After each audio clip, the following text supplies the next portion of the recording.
اللہ تعالیٰ علیہ وسلم کا پاس و لحاظ رکھنا لازمی اور ناگزیر ہے، تو سوچو کہ سیدنا امام حسن اور سیدنا امام حسین اور دیگر ذریات رسول کے بارے میں کس قدر ادب و تعظیم اور محبت کرنا ضروری ہے۔ اگر دل میں ان کی محبت نہیں اور ان کا ادب و احترام ملحوظ نہیں تو خود حضور صلی اللہ تعالیٰ علیہ وسلم کا پاس و لحاظ رک گیا، اس کا انجام کیا ہوگا؟ کون نہیں جانتا اس کا انجام کیا ہوگا؟ یہ تو سیدنا ابوبکر صدیق رضی اللہ تعالیٰ عنہ کی تعلیم تھی، اہل بیت کے بارے میں محمد صلی اللہ علیہ وسلم کا پاس و لحاظ رکھو۔ اب آپ کا عمل بھی ملاحظہ ہو کہ آپ امام کریمین کی محبت سے کتنے لبریز تھے۔ ایک مرتبہ کا واقعہ ہے، اب عصر کی نماز پڑھ کر حضرت علی کے ساتھ راستے میں سیدنا امام حسین علیہ السلام کو بچوں کے ساتھ کھیلتے دیکھا تو جو سے محبت کو اٹھا کر کاندھے پر بیٹھا لیا اور کہا میرے ماں باپ اتنے قربان، یہ تو نبی کے مشابہ ہے، علی کے مشابہ نہیں۔ سیدنا ابوبکر صدیق رضی اللہ تعالیٰ عنہ کا ارشاد بالا ان کا یہ جو سے محبت اس قسم کی حدیثوں کی عملی تفسیر ہے۔ وہی وہ اہل بیت الہدی مجھ سے محبت رکھتے ہوتے اس کے بنا پر میرے اہل بیت سے محبت۔ اس حدیث سے کتنی واضح ہدایت ملتی ہے کہ اگر حبیب خدا صلی اللہ علیہ وسلم کی محبت ہے تو اہل بیت اطہار کی محبت لازمی ہے۔ اگر خدا نے خاصہ دل اہل بیت کرام کی محبت سے کھالی ہے تو یقیناً حضرت صلی اللہ تعالیٰ علیہ وسلم کی محبت سے بھی کھالی ہے۔ اس کا انجام کیا ہوگا؟ کون نہیں جانتا کہ اگر حبیب خدا صلی اللہ تعالیٰ علیہ وسلم کی محبت نہیں تو سیرت ایمان ہی نہیں۔ یہ تو خود محبوب خدا صلی اللہ تعالیٰ علیہ وسلم کا فیصلہ ہے۔ آپ فرماتے ہیں واللہ لا يدخل القلب رجل الایمان حتى يحبه الله ولقابته مني، اللہ کی قسم کسی شخص کے دل میں اس وقت تک ایمان نہیں آ سکتا جب تک کہ میرے اہل بیت سے اللہ کے لیے اور میری قرابت کی وجہ سے محبت نہ رکھے۔ اس حدیث کے نتیجہ نکلتا ہے کہ اہل بیت کرام کی محبت ایمان و اسلام کی بنیاد ہے، اور حدیث نے بھی یہی فرمایا ہے اساس الاسلام و حب و حب اہل بیتی، اسلام کی بنیاد میرے اہل بیت کی محبت ہے۔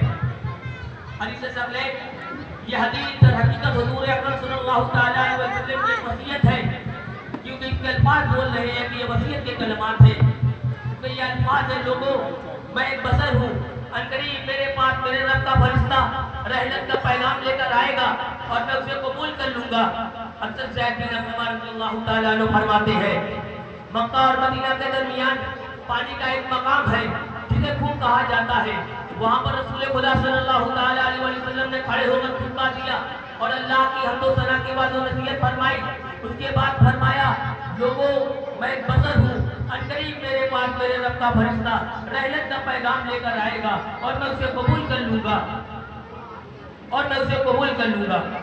تم لوگوں کے پاس میں دو بڑی بڑی چیزیں چھوڑے جا رہا ہوں، میں ایک جو کتاب الہی ہے، اللہ کی کتاب کو پکڑو اور مضبوطی سے پکڑے رہو۔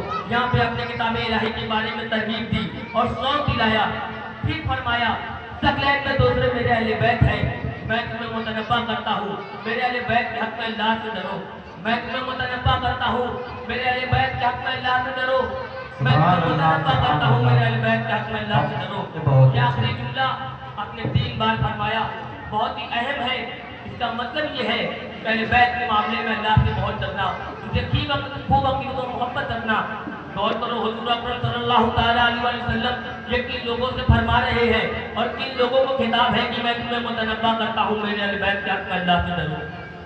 یہ کتاب حضرات صحابہ اکرام رضی اللہ تعالیٰ عنہ اجمعین کو ہے۔ جب ان کو اہل بیت کے بارے میں اتنی تاکید ہے، تاکید پر تاکید ہے، تو سوچو ہم لوگ کس شمار میں ہیں، ہمیں ان سے کتنی عقیدت و محبت رکھنی چاہیے، سبحان اللہ ان کو پورا کرنا چاہیے، ان کے بارے میں اللہ سے کتنا ڈرنا چاہیے۔ حدیث ثقلین میں اہل بیت سے مراد کون لوگ ہیں؟ حدیث ثقلین میں اہل بیت سے مراد حضرت علی، حضرت فاطمہ، امام حسن اور امام حسین علیہ السلام ہیں۔ آیت تطہیر نازل ہوئی تو حضور اکرم صلی اللہ تعالیٰ علیہ وسلم نے آیت تطہیر نازل ہوئی تو 9 مہینے تک روزانہ صبح کو حضرت فاطمہ زہرا سلام اللہ علیہا کے دروازے پر تشریف لا کر سلام کرتے، السلام علیکم یا اہل البیت۔ حاضرین مسجد نے تقریباً 270 مرتبہ سن کر خوب اچھی طرح سمجھ لیا اور ذہن نصیب کر لیا کہ اہل بیت سے مراد یہ حضرات ہے، حضرت علی، حضرت فاطمہ، امام حسن اور امام حسین علیہ السلام ہے۔ لفظ اہل بیت کی یہ وہ تصریح ہے جو خدا رسول اللہ تعالیٰ فرمائی ہے۔ اس لیے حدیث ثقلین میں اہل بیت کے حضرت علی حضرت فاطمہ امام حسن اور امام حسین علیہ السلام ہے. جیسے کہ مثل ایک روایت اور ہے, ایک آیت تطہیر نازل ہوئی تو حضور اکرم صلی اللہ علیہ وسلم نے اپنی کالی کملی شریف کو پھیلا دیا. اس کے اندر حضرت علی حضرت فاطمہ امام حسن اور امام حسین علیہ السلام کو چھپا دیا, یعنی اپنے اختیاروں پر اپنی رحمت والی چادر ڈال دی اور فرمایا ان کے لیے خصوصی دعا کی. چنانچہ آپ علیہ السلام نے فرمایا اللہم ہؤلاء آل بیتی وخاصتی فاضق عنہم الرجس وطہرہم تطہیرا.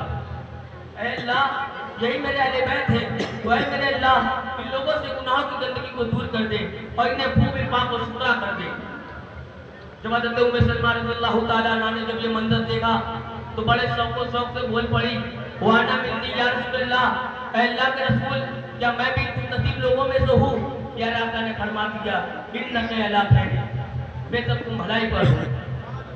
اس حدیث سے پتہ چلتا ہے کہ اہل بیت سے خاص طور پر یہ افراد مراد ہے حضرت علی حضرت فاطمہ امام حسن اور امام حسین علیہ السلام ہے. اس حدیث سے پتہ چلتا ہے کہ اہل بیت نبوت سے مراد خاص طور پر یہ افراد ہے حضرت علی حضرت فاطمہ امام حسن اور امام حسین علیہ السلام ہے. حضور اکرم صلی اللہ علیہ وسلم کی تصدیق وہ اکثر روزدار شخصیتوں کو پنجتے پاک کہا جاتا ہے, پنجتے پاک کہا جاتا ہے.